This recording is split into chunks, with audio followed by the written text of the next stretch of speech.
They laughed when Vivian crossed through the files at her face. 15 lawyers in tailored suits, watching a 24-year-old girl pick up scattered papers from the floor with shaking hands. They called her scholarship trash, invisible, What was that? worthless. But one wrong I need number, to get out of here. one cracked screen, one voice in the dark. The situation is In more 10 dire than we days, thought. Saraphina Winters What do you would mean? make them all Tell kneel. us This is how everything. it began. We must act now. The conference room You on the hurt. Let 14th me floor see. of Hastings Law nothing, Firm smelled just a like scratch. expensive You cologne and always older say money. that. And I always mean it. Saraphina Winters stood by the door, arms full of case files, trying to become part of the wall. Invisible. That was the trick. If you were invisible, they couldn't hurt you. It was Thursday, November 14th, 2:17 in the afternoon. She remembered the exact time because she was staring at the clock when Vivian Cross walked in. Vivian wore Chanel. Black suit, red-soled heels that clicked like a countdown. Her blonde hair was pulled back so tight it looked painful. Everything about Vivian Cross looked expensive. Everything about her screamed power. She was 43 years old, senior partner. The woman who controlled which associates made partner and which ones disappeared into the jobless void of Seattle's legal market. Saraphina was 24. Legal assistant, 2 years at this firm. Salary, $2,800 a month before taxes. Student loan debt, $87,000. Hope, fading daily. Vivian stopped in front of her. You. Saraphina looked up. Her heart started that familiar rapid drumbeat, fight or flight, but there was nowhere to run in a 14th floor conference room. Yes, Miss Cross? Vivian held out a stack of files. No. Threw them, not at her hands, at her face. The folders hit Saraphina's cheek. Papers exploded into the air. A slow-motion burst of white. Contracts, briefs, depositions. They scattered across the polished mahogany table. Some slid to the floor. 15 lawyers sat frozen. Witnesses, silent jury. These are garbage, Vivian said. Her voice was cold, controlled. The kind of cold that burned worse than fire. Inaccurate citations, sloppy formatting. Did you even read the Sanderson case before filing this motion? Saraphina's face burned. The papers had left a red mark on her cheekbone. She could feel it throbbing. I followed the template you provided. Don't talk back to me. Vivian's eyes were ice chips, blue and frozen. You are here because this firm felt charitable. Scholarship trash doesn't get to make excuses. Scholarship trash. The words hung in the air. Heavy, ugly. One of the junior partners coughed. Uncomfortable. But no one said anything. No one ever said anything. Saraphina bent down, started picking up papers. Her hands were shaking. She hated that they were shaking. Hated that everyone could see. Vivian's heel stepped on one of the documents, right next to Saraphina's hand. Faster, Vivian said. Saraphina pulled the paper out from under that red-soled shoe. She didn't look up, didn't meet anyone's eyes, just gathered the papers, one by one, while 15 lawyers pretended to check their phones. When she finally stood, arms full of crumpled files, Vivian had already moved to the head of the table. The rest of you, Vivian said, addressing the real lawyers, the ones who mattered. Let's discuss the Merrick acquisition. Saraphina walked out. The door clicked shut behind her. In the hallway, she leaned against the wall, pressed her forehead to the cool surface, breathed. 1, 2, 3. Her phone buzzed. Text from Marlo Valencia. Coffee after work? You sound like you need it. Saraphina hadn't texted her today, but Marlo always knew. She typed back with numb fingers. Yes. God, yes. Seattle in November was a study in gray. Gray sky, gray rain, gray pavement reflecting gray clouds. The city felt like it was dissolving into mist. Saraphina sat across from Marlo at the small coffee shop on Pine Street, the one with the chipped mugs and the barista who knew their orders by heart. Black coffee for Sarah, vanilla latte for Marlo. Marlo Valencia was 26, nurse at Harborview Medical Center, dark curly hair pulled back in a messy bun, scrubs under her winter coat. She looked tired. 12-hour shifts did that, but her eyes were sharp, focused. She was studying Saraphina's face. She hit you with files again. Not a question, a statement. Saraphina touched her cheek. The red mark had faded, but Marlo could always tell. In front of 15 people this time. Marlo's jaw clenched. You need to quit. And go where? Saraphina wrapped her hands around the coffee mug. Warmth, something real. I have $87,000 in student loans. Nobody's hiring legal assistants right now. I checked. There are other firms. Vivian has connections everywhere. You know that. Saraphina took a sip. Bitter. Hot. Perfect. She'll blacklist me. I'll end up serving coffee instead of drinking it. Marlowe leaned forward. You're worth more than this. You know that, right? Seraphina didn't answer because the truth was she didn't know. After 2 years of being called scholarship trash, of picking up papers off the floor, of being invisible unless someone needed a target, she honestly didn't know what she was worth anymore. Her phone buzzed. Work email. Even at 6 in the evening, they owned her. She checked it. Vivian Cross. File the amended Sanderson brief by 9 a.m. tomorrow. No excuses. It was a 4-hour job, at least, and it was already 6 o'clock. Marlowe saw her face. What? I have to go back to the office. Sarah! I know. She stood, left a $5 bill on the table. I'll text you later. Outside, the rain had started again. Of course it had. The parking garage under the Hastings building was empty at 11:43 p.m. Seraphina knew the exact time because she was staring at her phone screen, watching the minutes tick past midnight. The Sanderson brief was done. 4 hours and 27 minutes of reformatting citations and fixing Vivian's deliberately vague instructions. It was perfect now. Vivian would still find something wrong. Seraphina walked to her car, a 2016 Honda Civic with a dent in the passenger door and a crack in the windshield. The car was older than some of the interns. She got in, turned the key, click. Nothing. She tried again. Click, click, click. No, no, no, no. The battery was dead, or the starter, or something expensive she couldn't afford to fix. Seraphina dropped her forehead to the steering wheel. Of course. Of course this was happening tonight. She pulled out her phone, checked her bank account. $543 until payday. Towing and a mechanic would cost at least $300. She needed to get home. Her apartment in Capitol Hill was 45 minutes by bus, but the buses stopped running in 20 minutes. Uber. She'd take an Uber. She opened the app, typed her address, surge pricing. $47. She closed her eyes, opened them. $47 or sleep in her car. She hit confirm. The screen glitched.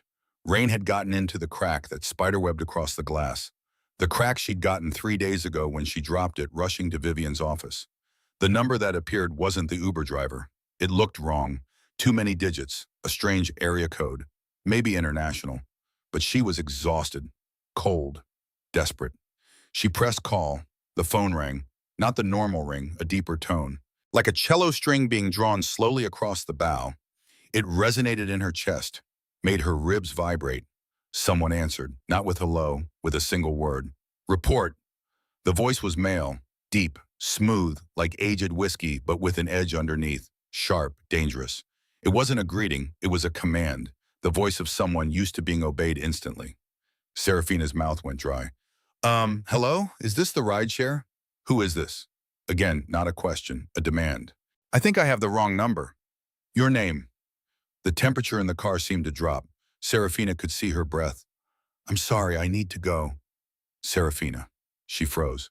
He said her name, her full name. Not Sarah. Seraphina, the name only her mother used.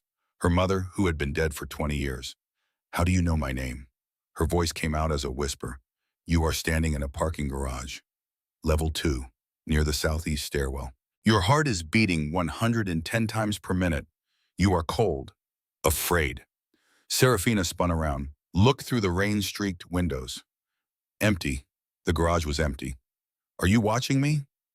I don't need to watch you to see you, Seraphina. I'm calling the police. The man laughed. It was a dark sound, no humor in it, just something cold and amused. The police report to the mayor. The mayor answers to the city council. The city council answers to the corporations. The corporations answer to me. Call them if you wish. Seraphina's thumb hovered over the end call button. Who are you? Silence, and then, you called me. You dialed a number that should not exist, a frequency that most humans cannot hear without permanent damage.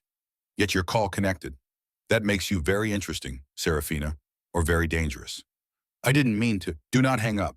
It wasn't a request. It was an order. And something in that voice made her hand freeze. If you disconnect this call, he continued, voice dropping lower, you forfeit protection you don't yet know you need. You stumbled into something ancient. You cannot simply step back into ignorance. What are you talking about? Seattle is not what you think it is. There are things that move in the dark, things that have been here since before the fire of 1889, Things that would very much like to meet someone with your particular resonance. You're insane. Am I? Am I? Then explain why your phone connected to a number with 13 digits. Explain why you can hear this frequency without your eardrums bleeding. Explain why you feel that vibration in your chest like a second heartbeat.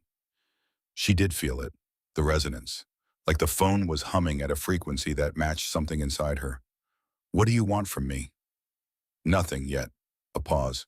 But I am sending a car. Do not take the bus. Do not walk. Wait for the car. I'm not getting into some strangers. The line went dead. Saraphina stared at her phone. The screen showed call ended. Duration, 3 minutes, 42 seconds. The number wasn't in her call history. She tried to redial. The number she'd called didn't exist. Error message. Her hands were shaking again, but not from cold this time. From fear. She got out of her car, locked it, started walking toward the stairs. She'd call Marlo, sleep on her couch, forget this ever happened. Her phone buzzed. Bank notification. Deposit received $500,000. Sender, Kaine Sovereign Trust. Memo, retainer. Saraphina stopped walking, stared at the screen. 500,000. The numbers were there. Real, in her account. Another buzz. Text message, unknown number. You will need a new phone. The screen is compromised. And a new coat. The one you are wearing will not be sufficient for what is coming. Do not be afraid, Saraphina. From this moment forward, you are mine. She looked up. At the garage entrance, a black limousine was pulling in. Not a normal limo, a Maybach, the kind that costs more than most houses. The windows were tinted black, dark as oil. As it glided past her, heading to the lower level, the rear window rolled down. Just an inch. She couldn't see a face. Just the glow of a lit cigarette. And eyes. Eyes that reflected the garage lights with a luminescence that wasn't quite human. Silver, like moonlight on water. The car disappeared around the corner. Saraphina ran for the stairs. She didn't sleep that night. She sat on her apartment floor, back against the wall, staring at her phone. The money was still there, $500,000. She'd checked 17 times. She'd called the bank. Chase on Pike Street. The manager, a tired-sounding woman named Patricia, confirmed, "Yes, Ms. Winters, the transfer is legitimate, cleared through an offshore holding company. Kaine Sovereign Trust, based in the Cayman Islands. Is there a problem?" Saraphina had hung up. Now it was 4 in the morning. Still dark outside. Still raining. Marlo was asleep on the couch. She'd come over at 1 a.m. when Saraphina called. Panicked. She'd listened to the whole story, the call, the voice, the money. She'd said, "So either you won the lottery in the creepiest way possible, or you accidentally called a very rich stalker. Which would you prefer?" "Rich stalker. At least then we can call the FBI." But they both knew Saraphina wouldn't call the FBI because that money was real. And real money solved real problems.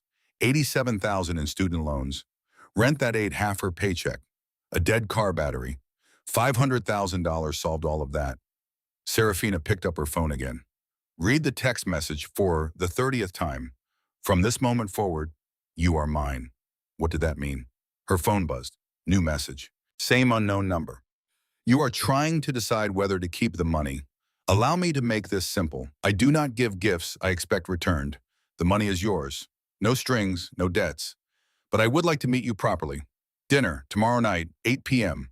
A car will collect you at 7:45. The address is attached." An attachment loaded. A location pin, Kaine Tower, downtown Seattle, 68th floor. She stared at it. Another message. "You may bring your friend if it makes you feel safer. Marlo Valencia, age 26, registered nurse at Harborview. I promise you both safe passage." He knew about Marlo. Saraphina looked at her friend sleeping on the couch, curly hair falling across her face. Peaceful. She typed back, "How do you know about her?" The response was immediate. "I know many things, Saraphina. I have lived in this city longer than you can imagine. I know its bones, its secrets, its people. You are not the first Winters I have encountered, but you are by far the most interesting." "What do you mean, not the first Winters?" "Tomorrow, 8 p.m., I will explain everything. And if I don't come, then you will spend the rest of your life wondering what you are, and why you could hear a frequency designed to shatter human eardrums, and why your voice makes my blood sing in a way it has not in 300 years. 300 years. She should block this number. Delete these messages, return the money. She should do all of those things. Instead, she typed, "I'll be there." The response? "I know." Friday was a blur. Saraphina went to work, submitted the Sanderson brief. Vivian didn't say thank you, didn't say anything, just moved on to the next impossible task. At lunch, Saraphina didn't eat. She sat in the bathroom stall with her laptop, using the firm's Wi-Fi to research. Dominic Kaine. The search results were extensive and bizarre. CEO of Kaine Sovereign Trust. Estimated net worth, classified. The articles that mentioned him were vague. He owned properties across Seattle, tech infrastructure, Port Authority shares. Half the city council had accepted campaign donations from Kaine-affiliated companies. But there were no photos, not one.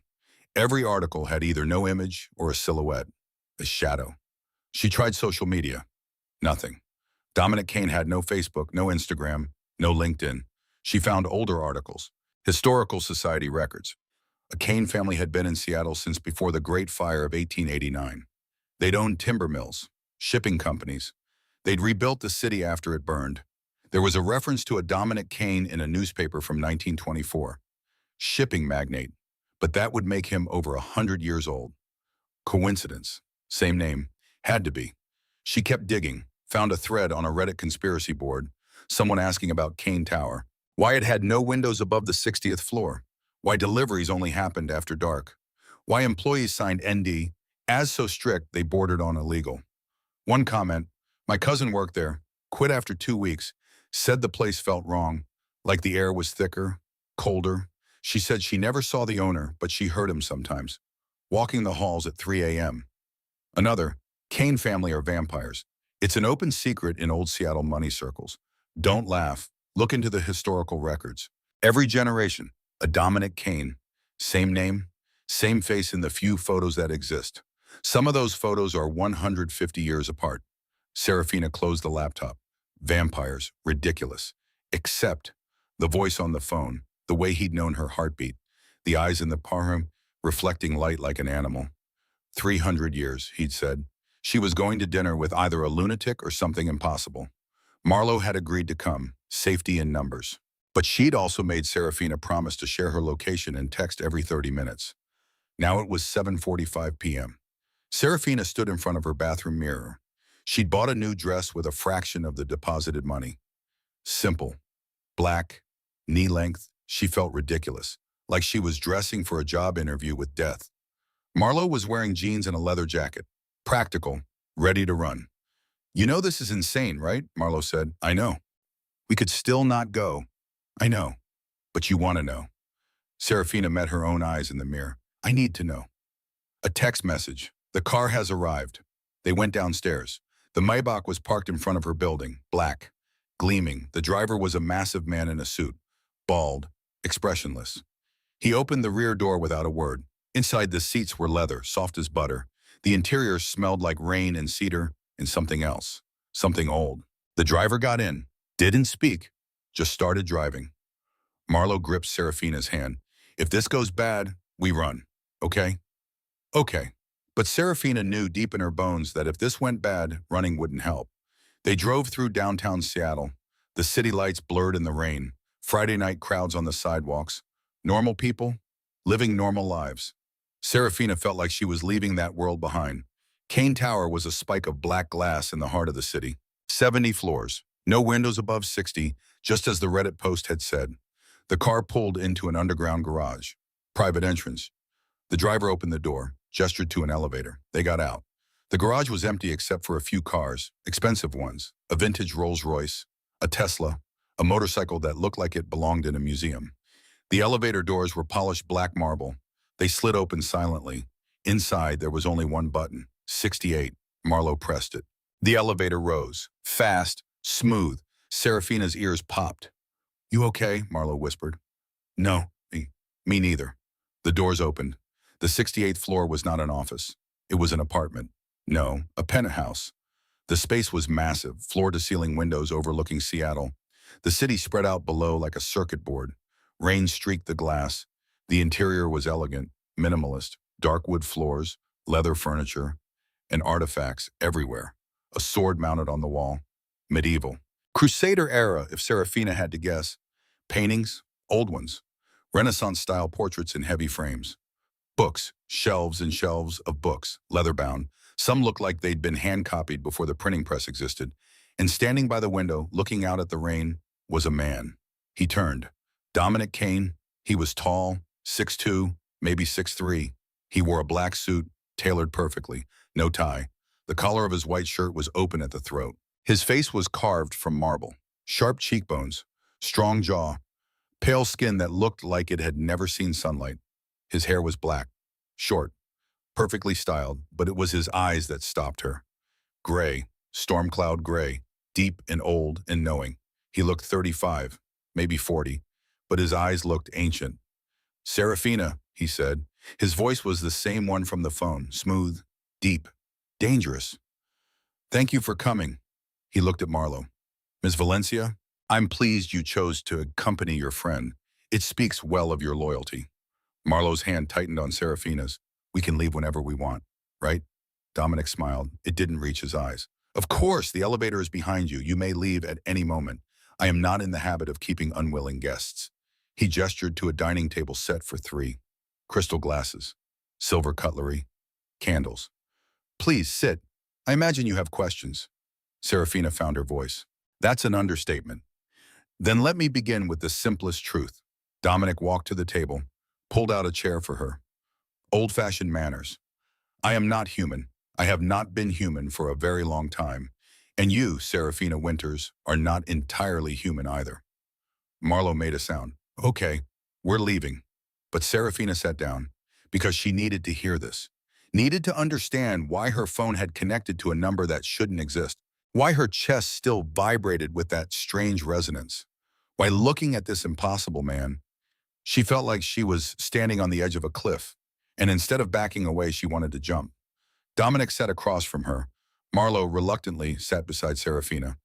"What am I?" Saraphina asked. Dominic poured wine, red, almost black.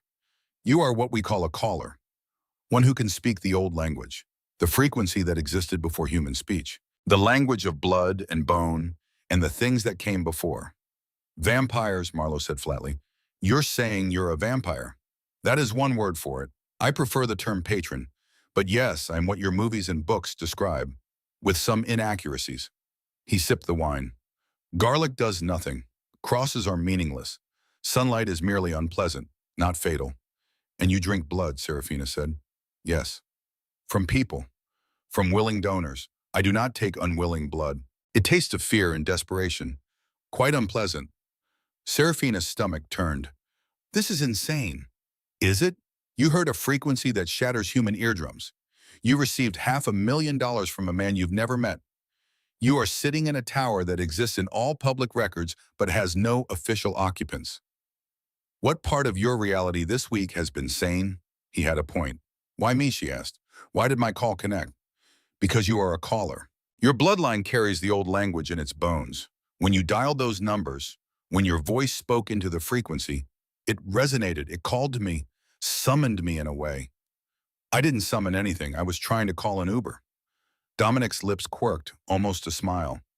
"The universe has a sense of humor." "What do you want from me?" He set down his glass, leaned forward, his eyes locked on hers. "I want to keep you alive." Silence. "There are others," he continued. "Others who would very much like to find a caller. The last known caller was killed 70 years ago. They are rare, dangerous. Your voice, Saraphina, if you knew how to use it, could command me to tear out my own heart, and I would have to obey." Marlowe stood up. "Okay, that's it. We're done. Sarah, come on." But Saraphina didn't move. "You're saying I could control you?" "Yes." "Then why would you want to keep me alive? Why not just kill me before I figure that out?" "Because I am very old, very tired, and very alone." His voice softened.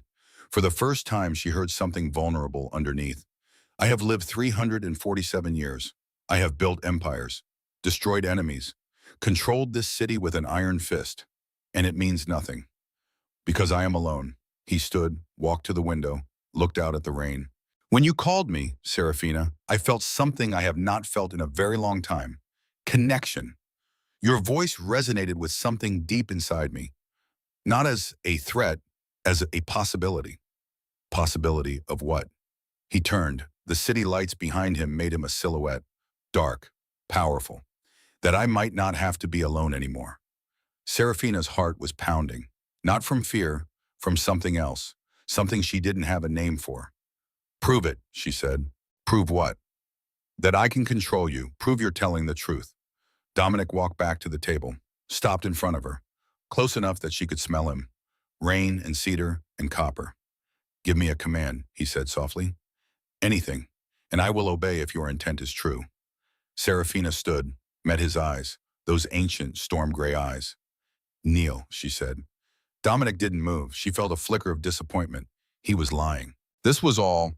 You don't truly want me to kneel, he said. Your command has no intent behind it. You are testing, not commanding. A caller's power requires genuine will. Try again. Seraphina thought, what did she want? What did she truly want in this moment? Truth. Tell me the truth, she said. Tell me if you mean me harm. This time she felt it. The resonance, the frequency building in her chest, traveling up her throat, vibrating in her words. Dominic's eyes widened, just slightly. And then he spoke. But it wasn't his choice. She could see the struggle, the way his jaw clenched, the way he fought it. But the words came anyway. I mean you no harm, Seraphina Winters. I would burn this city to ash before I let anyone hurt you. Because you are the first person in 3 centuries to make me feel human again. And I will protect that. I will protect you, even from myself. The resonance faded. Dominic took a step back. He looked shaken. That was level 2 command. Most callers train for years before they can compel truth. I don't understand what's happening, Seraphina whispered. You are waking up. Your blood remembers what your mind has forgotten. Marlowe grabbed Seraphina's arm. We should go. Process this. Come back when... No. Seraphina pulled free, looked at Dominic. I need to know everything. My parents, the Winters family. Why I can do this. Dominic nodded slowly. Then sit, and I will tell you a story. A story about New Orleans, 20 years ago, and 2 callers who loved each other so much, they faked their own deaths to save their daughter. Seraphina's knees went weak. Marlowe caught her, helped her sit. What are you talking about? Seraphina's voice cracked. Dominic sat across from her. His face was gentle now, almost sad. Your parents, Daniel and Celeste Winters, they are alive, Seraphina. The world tilted. That's not possible. They died in a car accident when I was 4. They staged a car accident, paid off officials, created a death that would satisfy the council. What council? The European Council, the governing body of the supernatural world. They have one rule for callers, death. Your parents knew this, so they hid you. Changed your name from Celeste Seraphina Winters Hart to simply Seraphina Winters. Sent you to an aunt in Ohio and disappeared. Tears were streaming down Seraphina's face. She didn't remember starting to cry. Where are they? Prague, being held by the council. They were discovered 3 years ago. They are alive, but not free. Why didn't they come back for me? Because the council threatened your life. If your parents ever contacted you, you would be executed. So they stayed silent, stayed imprisoned, to keep you safe. Marlowe was crying too now, hand over her mouth. Oh my God. Seraphina stood, the chair scraped back. I want to see them. That is not possible yet. The council, I don't care about the council, her voice rose, and with it, that resonance. The air in the room vibrated, the wine glasses hummed. You tell me my parents are alive, imprisoned, and I'm supposed to just sit here? Seraphina. Dominic stood, calm, steady. I understand your anger. But if you go charging into Prague with no training, no understanding of your power, you will die, and so will they. Then train me. That is exactly what I'm offering. How long? Weeks. Maybe months. Caller abilities require, I don't have months. I've lost 20 years already. Dominic stepped closer. Then we start now. Tonight. I will teach you everything I know, but you must trust me. I don't know you. No, but your blood knows mine. And when you commanded truth from me, you heard my heart. You know I will not harm you. Seraphina looked at Marlowe, her best friend, her anchor to the normal world. Marlowe's face was wet with tears. It's your choice, Sarah. Whatever you decide, I'm with you. Seraphina looked back at Dominic Kaine, this impossible man, this vampire, this stranger who somehow felt familiar. If I do this, if I train with you, learn to use this power, you help me free my parents. Yes, you promise. I swear it, on my blood and my name. Seraphina took a breath, felt the resonance in her chest, the frequency that connected her to him, to this new world, this dangerous, impossible world. She held out her hand. Then teach me. Dominic took her hand. His skin was cool, smooth, like marble. Welcome to the dark, Seraphina Winters. From this moment forward, your life will never be the same. She didn't let go of his hand. Good, I was tired of the old one anyway. Outside, lightning flashed. Thunder rolled across Seattle like a declaration. The caller had awakened, and the city would never be the same. The first lesson was silence. Seraphina stood in the center of Dominic's penthouse at 3 in the morning. Rain hammered the windows. The city below was a blur of light and water. Dominic circled her slowly, predator assessing prey, or teacher observing student. The line felt thin. Close your eyes, he said. She obeyed. The voice you used on me tonight, that was instinct, raw power, unrefined, dangerous. His footsteps stopped behind her, close. She could feel the cold radiating from him. A caller who cannot control their resonance is a loaded gun with no safety. You could command someone to stop breathing, and they would die before you realize what you'd done. Seraphina's eyes snapped open. I would never. Intent doesn't matter if you cannot control the frequency. He moved in front of her, met her eyes. We start with silence. You must learn to feel the resonance without speaking it, to hold the power inside until you choose to release it. How? Breathe, listen, feel. For 3 hours, that was all they did. Breathe, listen, feel. Marlowe had gone home at midnight, exhausted, promising to return tomorrow. But Seraphina stayed, because somewhere in Prague, her parents were imprisoned, and every minute she wasted was a minute they suffered. By dawn, her head ached. Her throat was raw from the effort of holding back words that wanted to burst out. But she could feel it now. The resonance, like a second heartbeat, low and steady in her chest, waiting. Dominic handed her water. Enough for tonight. You need rest. I need to practice. And you will. For 10 days, intensive training. But if you burn out on day 1, you're useless to your parents. He was right. She hated that he was right. The car will take you home. Return at sunset tomorrow. Why sunset? Because I am stronger at night, and you will need me at my strongest. She wanted to argue, but exhaustion was pulling at her. She nodded. At the elevator, she turned. Dominic, he looked up from the book he'd picked up, ancient-looking, leather-bound. Thank you. Don't thank me yet, Seraphina. This path you've chosen, it ends in blood. Yours or someone else's. Be certain you're ready for that. The elevator doors closed. Day 2. Vocal exercises. Seraphina stood on the penthouse balcony. 68 floors up. The wind was brutal, cold. It stole her breath. The old language, Dominic said, standing behind her, unaffected by the wind, is not about volume. It's about frequency and intention. Will.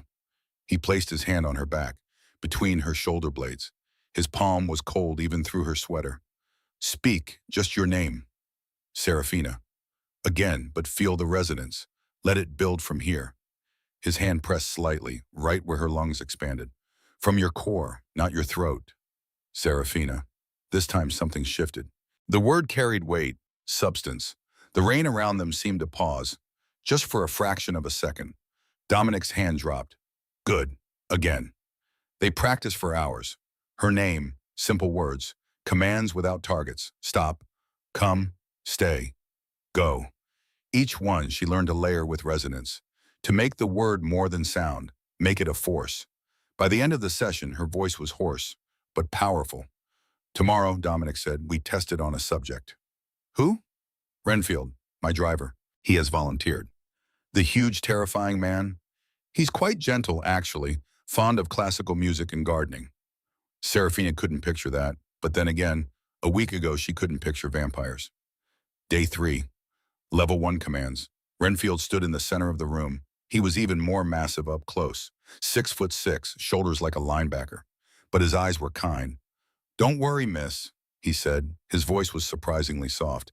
I've done this before. Can't hurt me. Seraphina looked at Dominic. You're sure? He's immortal, vampire, lower tier but still unkillable by mortal means. The worst you can do is make him uncomfortable.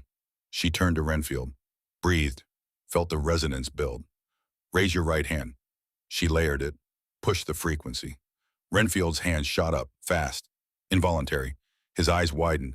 Good, Dominic said. Release him. Seraphina didn't know how. Panic flickered. Dominic's hand touched her shoulder. Speak the counter. Lower your hand. Lower your hand. Renfield's arm dropped. He rolled his shoulder. That was stronger than last week's trainee. Well done, miss. They practiced for 2 hours. Simple commands: sit, stand, walk, turn. By the end, Seraphina could command Renfield to do complex movements. Dance, juggle invisible objects, touch his toes. It should have felt empowering. Instead, she felt sick. Because watching someone lose control of their body, even voluntarily, even in practice, it was horrifying. I don't like this, she told Dominic when Renfield left. Good, that means you have a conscience. The callers who enjoyed it were the ones the council rightfully feared. Is that why they kill callers? Because we're dangerous?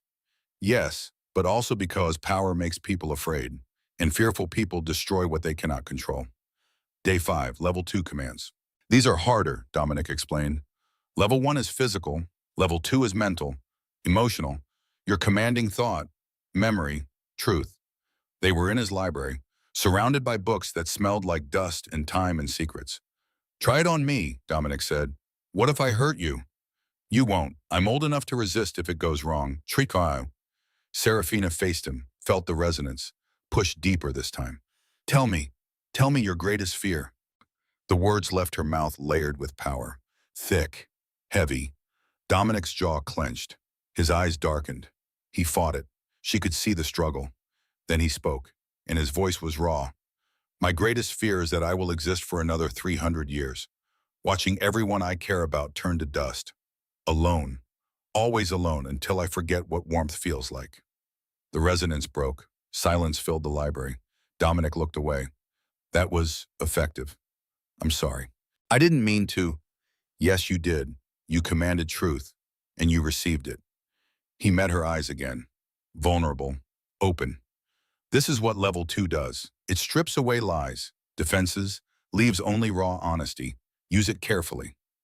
Seraphina felt tears prick her eyes. You won't be alone. Won't I?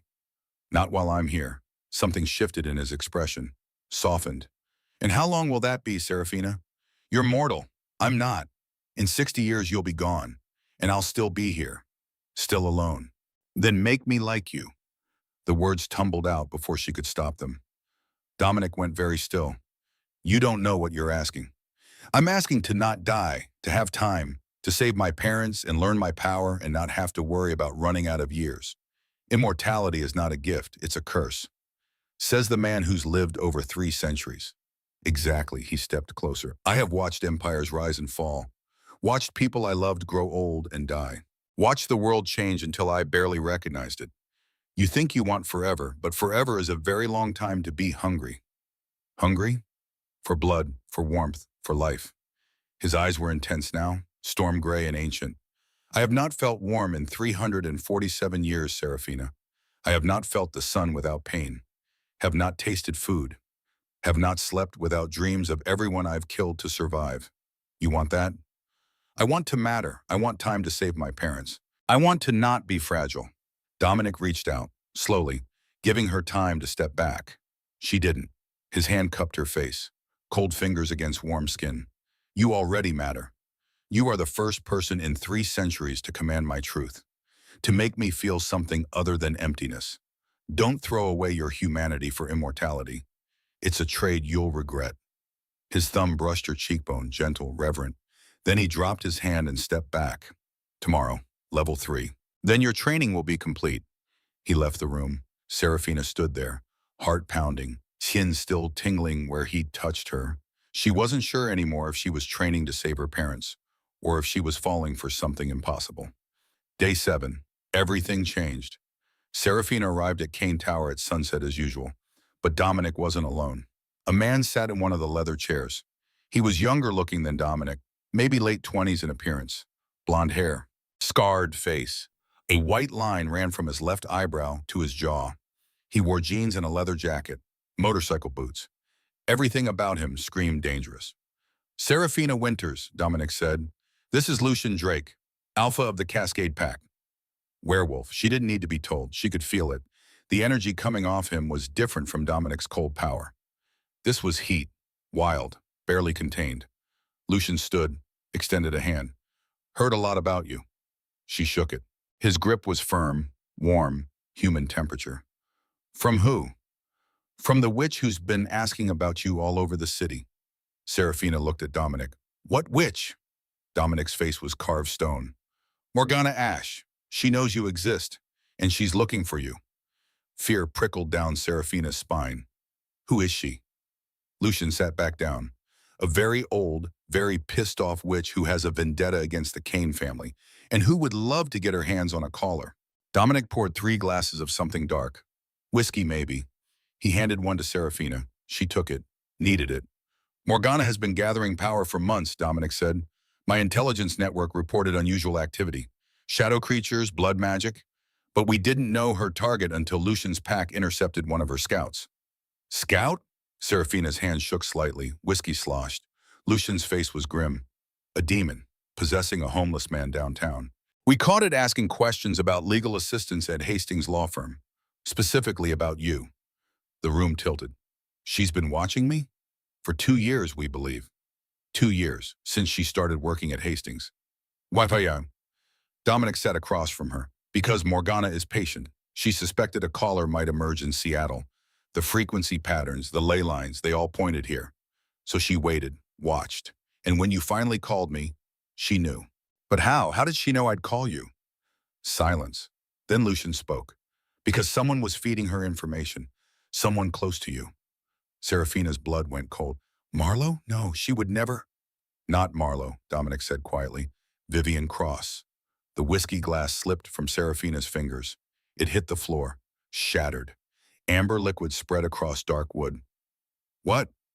Dominic's expression was gentle, pitying.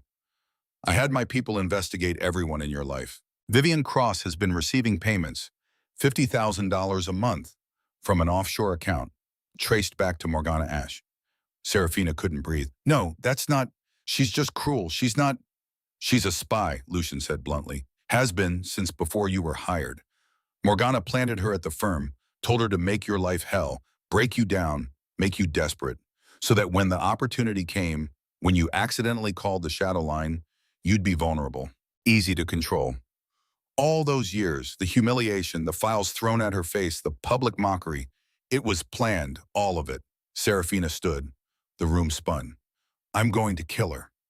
Get in line, Lucian muttered. Dominic rose too, steadied her with a hand on her elbow. You will do no such thing. Vivian is a pawn. Morgana is the threat. I don't care. She made my life hell for 2 years. For money, she's human, Dominic interrupted. Fragile, mortal. And if you kill her, you become exactly what the council fears. A caller who uses power for revenge.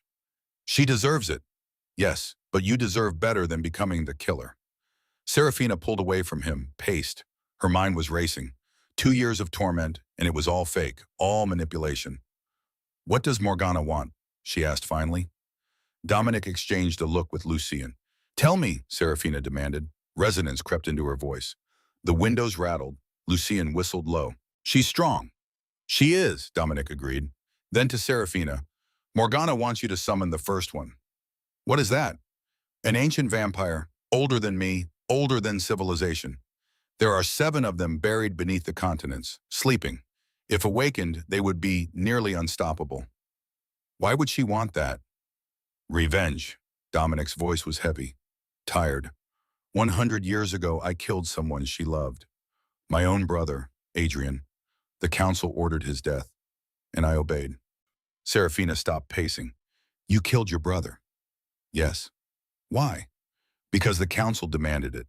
Because Adrian had fallen in love with a caller, with Morgana, and their union threatened the balance of power. So the council ordered me to execute him, and I did. Duty over love, loyalty over family. The pain in his voice was raw, real. Morgana survived, he continued.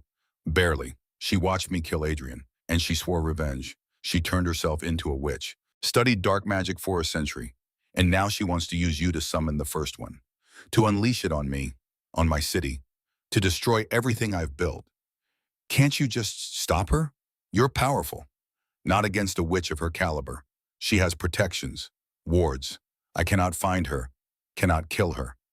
He met Seraphina's eyes. But she will come for you, soon. And when she does, you need to be ready. Ready how? Level 3 commands, Dominic said. Reality bending, the power to unmake. To destroy, to protect yourself when I cannot.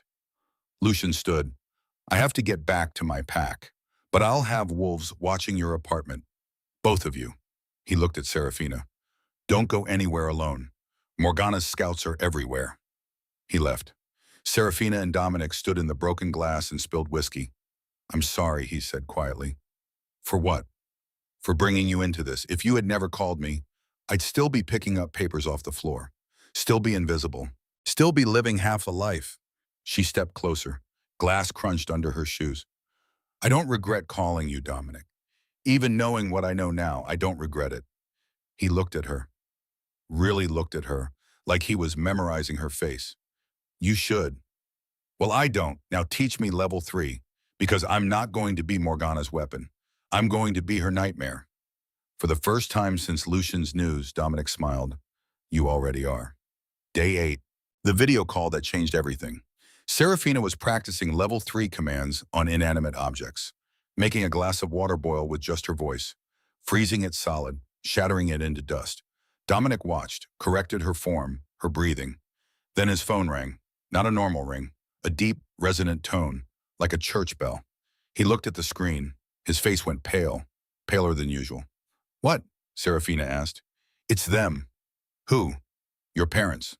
The room stopped. Dominic answered, tapped the screen, set the phone on the table. A video feed appeared, and there they were, a man and a woman. Both looked to be in their late 40s, but their eyes were old, tired, haunted.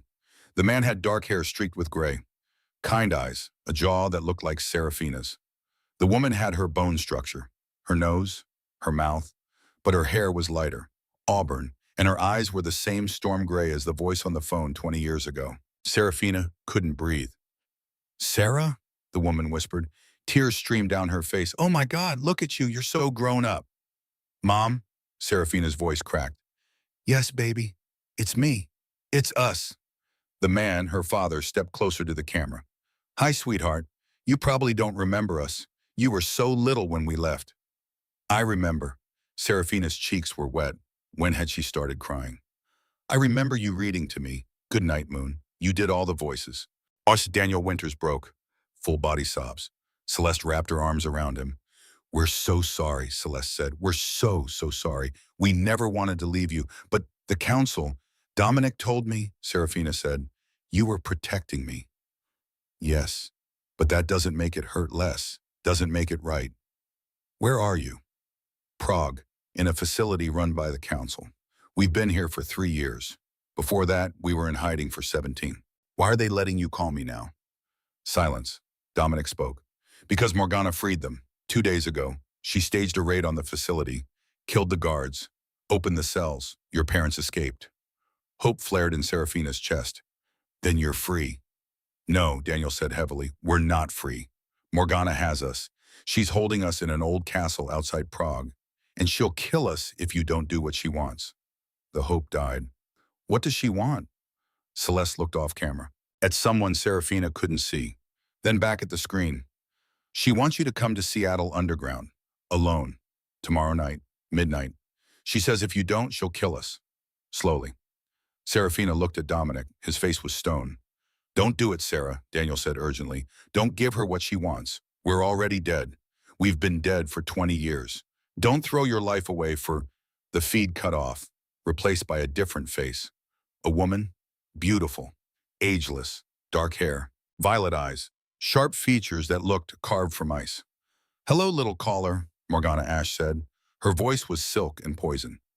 I've been waiting for you. Saraphina's hands clenched. Let them go. Why would I do that? They're excellent leverage, and you're going to do exactly what I say, because if you don't, I'll send you pieces of them, starting with fingers, then ears. Then, I'll kill you, Saraphina said. Resonance built in her chest. The table rattled. The windows cracked. Morgana laughed. Oh, darling, you can't kill what you can't reach. And I'm very well protected.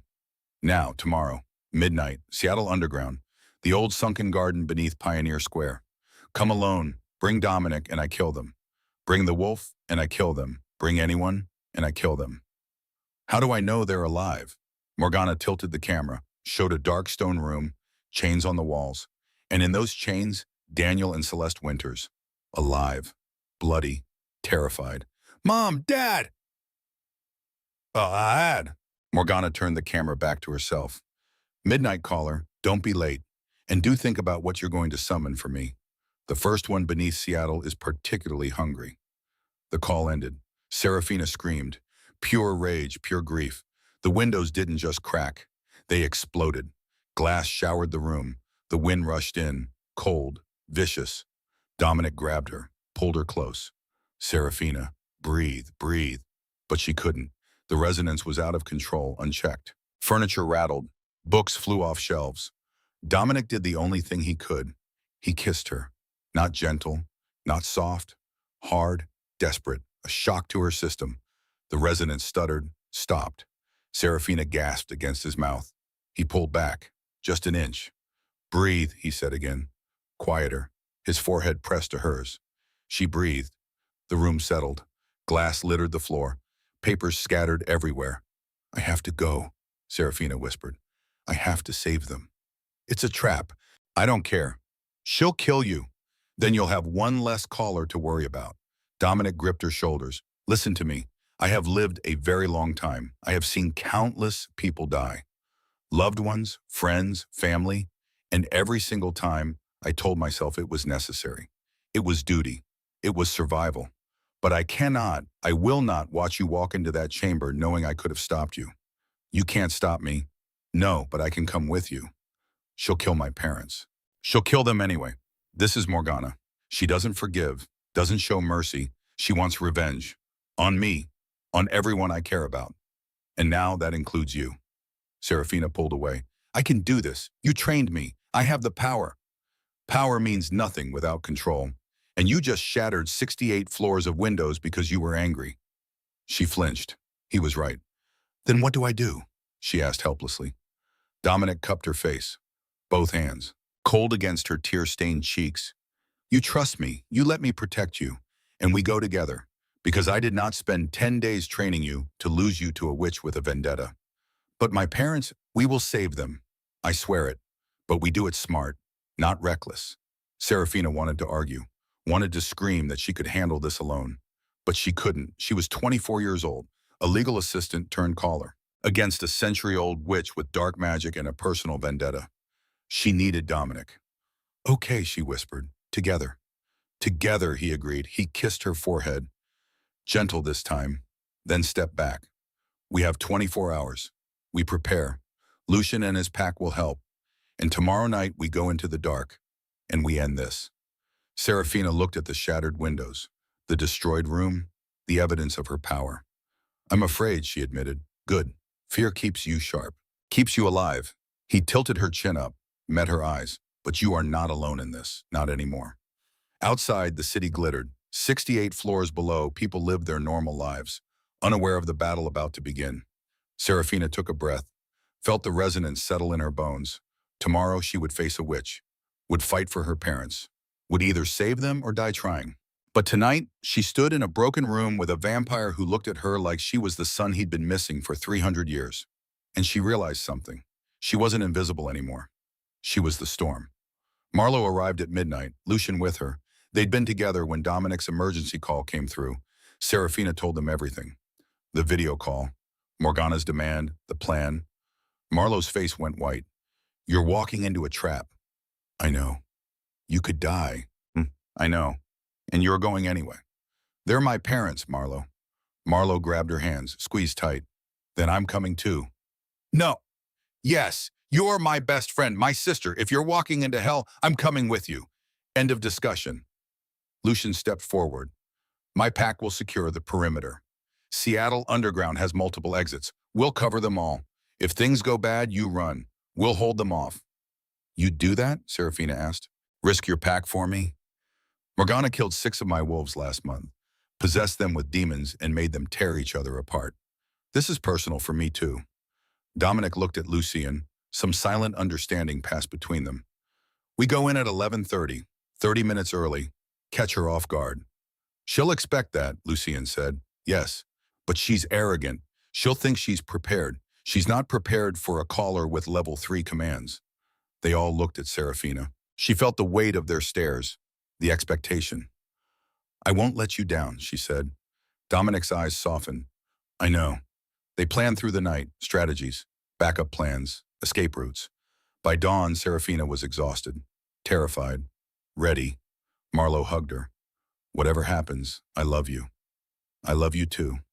Lucian nodded, respect in his eyes. See you in the underground, caller. He left. Marlowe followed, leaving Saraphina and Dominic alone in the destroyed room. You should rest, he said. I can't. I'm too wired. Then come here. He sat on the couch, patted the space beside him. She sat. He pulled her against his side. Cold, solid, safe. When this is over, he said quietly, when your parents are free and Morgana is dealt with, what will you do? I don't know. I haven't thought that far ahead. Think about it now. She closed her eyes, listened to his slow heartbeat. I think I'd like to stay. Keep training. Learn everything about being a caller. Maybe help others like me. There are no others like you, Saraphina. You're unique. Then maybe I'll help people who feel invisible, who've been stepped on, underestimated, show them they're worth something. Dominic's arm tightened around her. You're going to change the world. I just want to change my world, make it less lonely. It doesn't have to be lonely, not anymore. She looked up at him. Promise? I promise. If you survive tomorrow, when you survive tomorrow, I will make sure you never feel invisible again. She believed him. Outside, the sun rose, pale, cold, another Seattle morning. But Saraphina felt different. She wasn't the girl who picked up papers off the floor anymore. She was the caller who shattered windows with her grief, the woman who would walk into darkness to save her family, the storm that was coming for Morgana Ash. Tomorrow night, the city would see what happened when you underestimated Saraphina Winters, and it would never make that mistake again. 11:30 p.m., November 21st. Saraphina Winters stood at the entrance to Seattle Underground. Pioneer Square stretched behind her. Tourist shops, cobblestone streets, the normal world. Ahead, stairs descended into darkness, into the old city, the bones beneath the skin. She wore black, jeans, boots, a leather jacket Dominic had given her. Protection, he'd said, spelled by a friendly witch. Won't stop everything, but it'll help. Dominic stood beside her, also in black. He looked carved from shadow, ancient, dangerous. Marlowe was 20 feet back, watching, waiting. She'd argued to come closer. Dominic had refused. If this goes wrong, someone needs to survive to tell the story. Lucian and his wolves circled the square, invisible to normal eyes, but Saraphina could feel them. Heat signatures against the cold November night. Ready? Dominic asked. No, she would never be ready. Yes, she said. They descended. The Seattle Underground was a maze, tunnels and chambers, storefronts sealed behind glass. Sidewalks that once saw daylight now buried beneath modern streets. The city had burned in 1889. When they rebuilt, they built up, raised the streets, left the old city below to rot. Now it was a tourist attraction. Guided tours, historical plaques, safe, sanitized. But they weren't going to the tourist areas. Dominic led her deeper, past the roped-off sections, through doors marked no entry, downstairs that crumbled under their feet. The air grew colder, damper. It smelled like earth and decay and something else, something ancient, magic. Saraphina felt it on her skin, prickling, wrong. She's warded the entire area, Dominic said quietly. His voice echoed off stone walls. Blood magic, strong. Can you break through? Not without alerting her. We proceed carefully. They walked deeper. The tunnel opened into a chamber, massive, cathedral-sized, the sunken garden. It had been a courtyard once, before the fire, before the rebuild. Trees had grown here, gardens had bloomed. Now it was a nightmare. The walls were stone, dripping with moisture, moss-covered. But the moss glowed, faint, sickly green. In the center of the chamber stood a structure, not quite a building, not quite ruins, stone pillars wrapped with vines. But these vines were black, pulsing, alive, and suspended among the vines, wrapped like insects in a web, were two people, Daniel and Celeste Winters. Saraphina's breath caught. Mom, Dad. Her voice came out broken. They were alive, barely, heads hanging, blood on their clothes, chains wrapped around their wrists, anchored to the stone pillars. Don't. Dominic's hand on her arm, firm. It's a trap. The moment you step forward, she'll spring it. I can't just stand here. You must. A laugh echoed through the chamber. Female. Cold. Beautiful in a terrible way. Oh, let her come forward, Dominic. Don't be rude.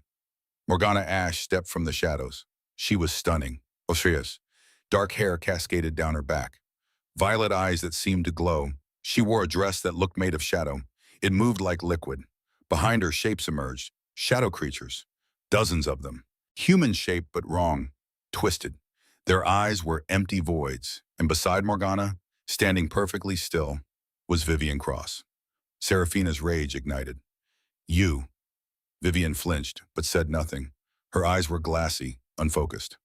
She can't hear you, Morgana said. She walked closer. Graceful. A predator circling. I have her mind locked. She's been my puppet for 2 years. Quite useful. Breaking you down, making you desperate. She played her part beautifully. Let her go, Saraphina said. Why? She's human, expendable. Morgana smiled. It was a cruel expression. Besides, you should be thanking her. Without her torment, you never would have been desperate enough to call the shadow line. You'd still be a pathetic little assistant. Invisible. Worthless. Dominic stepped forward. Enough, Morgana. You have what you want. The caller is here. Release the Winters family. Release them? Morgana's laugh was like breaking glass. Oh, Dominic. You really think I brought you all here for a trade? How naive. She raised her hand. The black vines around Daniel and Celeste tightened. They gasped. Choked. Stop! Seraphina screamed. Command me, Morgana purred. Go ahead. Use that pretty voice.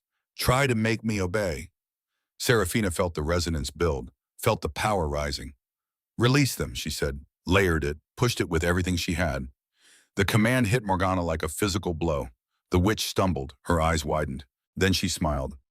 Strong, very strong, but I've been preparing for a century, little caller. I have wards carved into my bones. Your voice cannot touch me. She gestured. The shadow creatures surged forward. Dominic moved faster than light. He met them head on, tore through them with bare hands. Black ichor sprayed. The creatures screamed. Inhuman sounds. But more kept coming. Seraphina backed toward the wall, focused on Vivian. Vivian Cross, she commanded. Wake up! Wake up! Vivian's eyes snapped into focus. Terror filled them. What? Where? Run, Seraphina said. Not a command, an order. Get out of here. Ish! Now! Vivian ran, stumbled toward the tunnels, disappeared into darkness. Morgana laughed. Letting her escape? How merciful. And foolish. She was a victim, Seraphina said. Just like me. Oh, you think you're a victim? Morgana walked closer. The shadow creatures gave her a wide berth. You have no idea what victimhood is. Let me show you. She raised both hands. The air shimmered, twisted. A memory appeared, projected like a hologram. Solid, real. A field, wildflowers, sunlight. A man knelt in the grass, young, handsome, dark hair, kind eyes. Adrian Kaine. Beside him a woman, younger, radiant, in love. Morgana, 100 years ago. I was a caller, the projection, Morgana said. Her voice echoed. Just like you, powerful, feared. But Adrian didn't fear me, he loved me. The memory shifted. A courtroom, dark, medieval. The council sat in judgment, hooded figures, ancient, powerful. Your union is forbidden, one of them intoned. A caller and a vampire. The offspring would be unstoppable, unkillable, a threat to all. Adrian stood, defiant. Then kill me, but leave her alone. The council's response. We grant your request. The memory shifted again. A forest, night, rain. Adrian ran. Morgana chased him. Please, we can hide. They'll never find us. But someone stepped from the trees. Dominic Kaine. Younger, but the same cold eyes, the same carved stone face. Brother, Adrian said, voice breaking. Please, don't do this. Dominic's sword was already drawn. I have no choice. The council has spoken. You always have a choice. Not this time. The sword swung. Adrian's head fell. Morgana screamed. The sound was inhuman. Kenny given voice. She ran to Adrian's body, cradled it. Blood soaked her dress. Dominic stood watching, emotionless. I'm sorry, it was necessary. Necessary? Morgana's voice shattered. You killed your own brother. For what? For their laws? For their fear? For order. For balance. I will make you suffer, Morgana whispered. For eternity. I swear it. The memory dissolved. Saraphina stood frozen, tears on her cheeks. Dominic hadn't moved, but his face was devastated, raw. I was wrong, he said quietly. I have carried that sin for a century. I cannot undo it, cannot fix it. All I can do is try to be better. Morgana's eyes blazed. Better? You think protecting this caller makes up for murdering my love? Nothing you do will ever be enough. She thrust her hand forward. Purple energy shot out, aimed at Dominic, but Saraphina was faster. Shield! The command erupted from her. Level 3. Reality bending.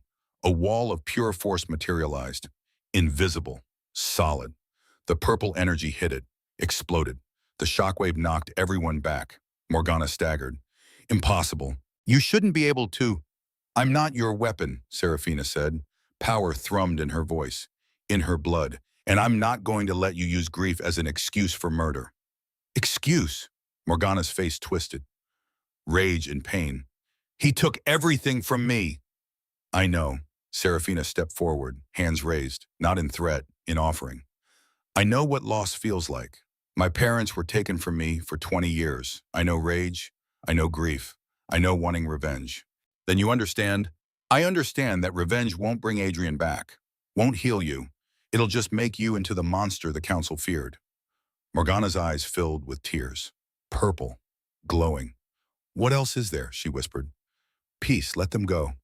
Saraphina gestured to her parents. Let us all go. Walk away. Find another path. There is no other path. There is. I'm offering it to you. Silence. Then Morgana laughed. Broken. Bitter. You're too kind, little caller. It will get you killed. She snapped her fingers. The black vines around Daniel and Celeste constricted. Crushed. They screamed. Saraphina didn't think. Didn't plan. She commanded. Release! But not aimed at Morgana, aimed at the grief, the pain, the century of suffering wrapped around the witch's heart.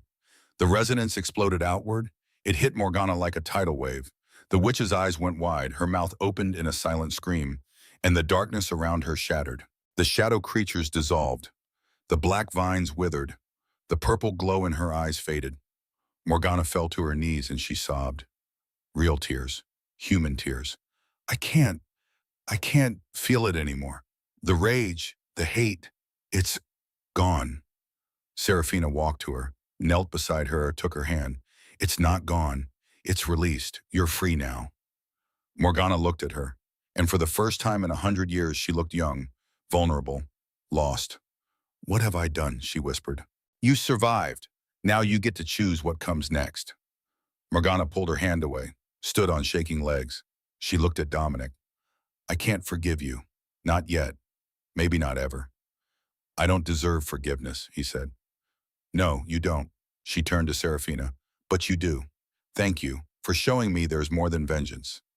She raised her hand. The chains around Daniel and Celeste dissolved. They collapsed. Dominic caught Celeste. Saraphina caught Daniel. Dad, I'm here. Daniel's eyes opened, focused on her face. Sarah? Yes, I'm here. You're safe. He started crying. My little girl, look at you, so strong. Celeste was awake too, reaching for Saraphina. Baby, my baby. They held each other, all three, a family reunited. Morgana watched, something like longing on her face. Then she stepped back, into shadow. Where will you go? Saraphina asked. Away, far from here, far from the memories. She looked at Dominic one last time. Maybe someday I'll find peace, but not today. She vanished. The chamber fell silent, except for the sound of a family crying, together. They emerged from the underground an hour later. Marlowe was waiting. She ran to Saraphina, hugged her so hard ribs creaked. You're alive. Oh God, you're alive. Lucian's wolves had caught Vivian trying to escape. She was on her knees, surrounded, terrified. Saraphina walked to her. Vivian looked up. Mascara streaked, expensive suit dirty. Please, she whispered. I didn't want to. She made me. She controlled me. I know, Saraphina said. You do? Yes, but that doesn't erase what you did. The pain you caused, the humiliation. Vivian's face crumpled. I'm sorry, I'm so sorry. Saraphina felt the resonance build, could command Vivian to suffer, to feel every bit of pain she'd inflicted. But she didn't.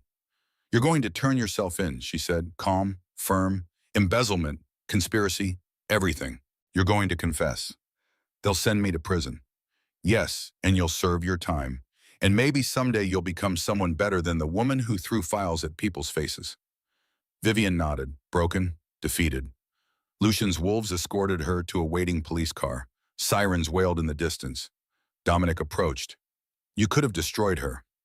I could have, but then I'd be no better than Morgana was. He smiled, proud. You're extraordinary. I'm tired. Then let me take you home. Which home? He paused. Wherever you feel safe. Saraphina looked at her parents, still weak, still healing, but alive. Kaine Tower, she said, all of us. We have 20 years to catch up on. 3 days later, the Grand Hall. Dominic Kaine had called a gathering, the vampire court, 1,000 immortals from across the Western territories. They filled the massive chamber, ancient, powerful, curious. At the front, on a throne of black marble, sat Dominic.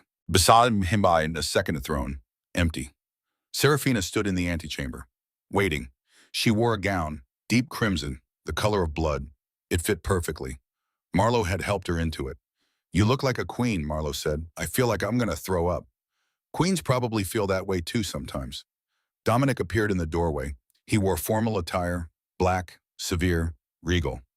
They're ready, Saraphina took a breath. I'm not sure I am. You are. You've always been ready. You just didn't know it. He offered his arm. She took it. They walked into the grand hall together. 1,000 faces turned to watch. Silence fell. Dominic led her to the thrones. He sat. She stood. You all know why I called this gathering, Dominic said. His voice carried, filled the space. For 300 years, I have ruled alone, built this city, protected our kind, maintained the balance. He stood, took Saraphina's hand. But I am done being alone. This woman, Saraphina Winters, she is a caller, the first in 70 years. She has power beyond measure, could command any of us to kneel, to obey, to die. Murmurs rippled through the crowd, nervous, afraid. But she won't, Dominic continued, because she has something more important than power. She has compassion, mercy, strength tempered with kindness. She faced a witch bent on revenge and chose peace, faced an enemy and offered freedom. He turned to Saraphina, went down on one knee. The crowd gasped. Saraphina Winters, I offer you my blood, my name, my throne. Be my partner, my equal, my queen. Saraphina's eyes filled with tears. Dominic, you don't have to answer now, but know this. I have lived 347 years, and I have never met anyone like you.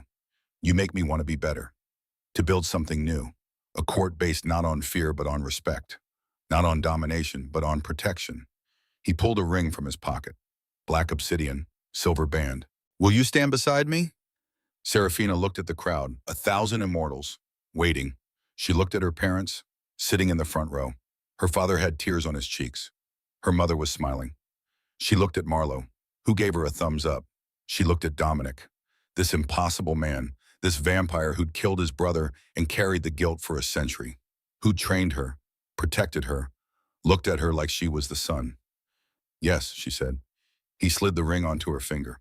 The crowd erupted, not in cheers, in a slow, rhythmic sound, hands on chests, over hearts. Thump, thump, thump. The vampire salute. Dominic stood, led Saraphina to the second throne. She sat. A crown was brought forward. Not gold, obsidian, carved with symbols older than language. Dominic placed it on her head. All hail, he said, Saraphina Kaine, Blood Queen of the Western Territories. All hail, the crowd echoed, and they knelt, every single one. 1,000 immortals bowing to a 24-year-old former legal assistant. Saraphina felt the weight of the crown, the weight of their stares, the weight of responsibility. But she also felt something else, purpose. She stood. The crowd quieted. I never wanted power, she said. Her voice carried, resonated. I wanted to be seen, to matter, to not be invisible. And you've given me that, but I don't want to rule through fear. I want to build something better. A court where everyone is seen, where no one is thrown away for being different, where we protect the vulnerable instead of preying on them. She looked at Dominic. We do this together, equal partners. I'll bring the compassion if you bring the strength. He smiled. We'll both bring both. She turned back to the court. Those who want to be part of this new world, stay. Those who don't, leave. But know this, Seattle is changing, and I'm done being underestimated. No one moved. No one left. They stayed. All of them. And when Saraphina sat back down, hand in Dominic's, she realized something. She'd spent her whole life feeling worthless, invisible, trash. But she was none of those things. She was a queen. The party afterward was lavish. Music, wine, laughter. Saraphina stood on the balcony, looking out at Seattle. The city lights sparkled like stars. Her mother joined her, Celeste Winters, still thin, still healing, but alive. Your father and I are so proud, she said softly. I'm sorry you had to suffer for so long. Don't be. We chose to protect you. And look at you now, a queen, changing the world. I'm just trying to make things better. That's how change happens. One person deciding to be better. They stood in comfortable silence. Then Celeste said, I have something for you. She pulled a small book from her pocket, leather-bound, ancient. This was my mother's, and her mother's before that. It's a grimoire, caller techniques passed down through generations. I was supposed to give it to you when you turned 18, but you were gone. Yes, but I'm here now. She pressed the book into Saraphina's hands. Learn from it, add to it, pass it on. Saraphina opened it. The pages were filled with handwriting, different styles, different languages, generations of callers. On the first page, an inscription, we are not cursed, we are not weapons, we are voices. And voices can heal, can protect, can change everything. Tears slipped down Saraphina's cheeks. Thank you, Mom. Celeste hugged on her. Thank you for saving us, for being brave, for being you. Inside, the party continued. Dominic was talking with Lucian, some negotiation about territory and mutual protection. Marlo was dancing with one of the younger vampires. She looked happy, alive. Daniel was laughing with Renfield, talking about gardening, apparently. Everything was perfect. Except Saraphina felt it, a prickling on the back of her neck. She turned. In the doorway, watching, was a messenger, holding an envelope. For Queen Saraphina, the messenger said. Bowed, left. Saraphina opened it. Inside, a single card, expensive, embossed. The European Council requests an audience. We have heard of your coronation. We wish to discuss the future of callers in the New World. We will arrive in Seattle within the month. Signed, High Chancellor Vladimir Drekov.